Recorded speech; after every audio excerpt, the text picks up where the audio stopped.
Thank you, Dr. Daniels. And of course, thank you to Reverend Dr. Turner for literally walking the walk to bring attention to nearly 160 years of the broken promise of 40 acres and a mule. And to do it today, on the eve of the 60th anniversary of the March on Washington, is truly prophetic and moving, just as that day 60 years ago continues to be for so many of us. So Reverend Turner, thank you. Now, I want to talk about this other anniversary that happened this month, because so many people are saying reparations is not possible, it's too expensive, or even there's no need for it.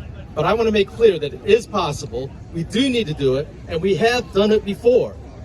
For those of you who might not be aware, during World War II, nearly 125,000 people of Japanese ancestry, many of whom were U.S. citizens, were forcibly removed from their homes and incarcerated against their will in American concentration camps. This was all done under the false pretense that Japanese Americans were a security threat. Years later, we still know of 0 cases of espionage or other acts against the United States in the name of Japan by any of those people. They lost everything: clothing, homes, all their furnishings, businesses, farms, and even family pets. As Dr. Malveaux said earlier, it all comes down to economics.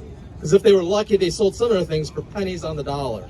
But much of it was just lost and swept up by the opportunists, never to be seen again by the rightful owners. Then they lived the next 2 to 3 years in isolation in some of the most remote places like Topaz, Utah, Gila River, Arizona, and Tule Lake, California. When they came out, most simply wanted to forget what had happened. But one result of the civil rights movement of the 60s was the realization of many of the younger generation in our community and the ensuing anger over what had happened, and the desire to make our government admit its mistake and try to right that egregious wrong.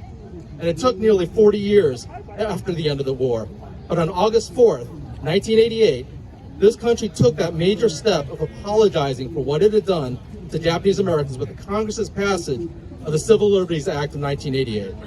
Now, this was exactly 35 years ago this month that our government formally apologized and promised compensation of $20,000 for every surviving incarceree. Now, did that $20,000 even approach to make up for the losses? Obviously not. But it was a sincere effort to apologize for a grievous wrong that had been committed.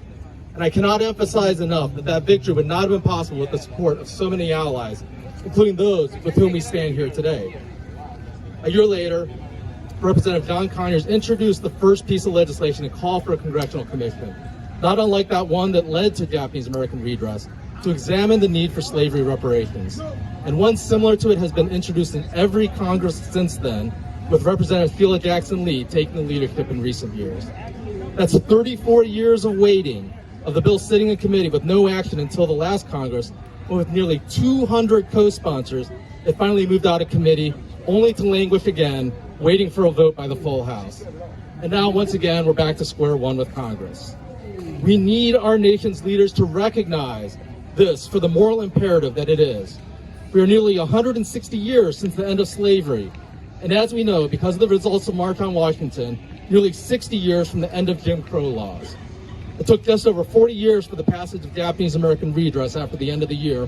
Why are we taking so long to fulfill the promise of reparations, even as the need for that repair has grown?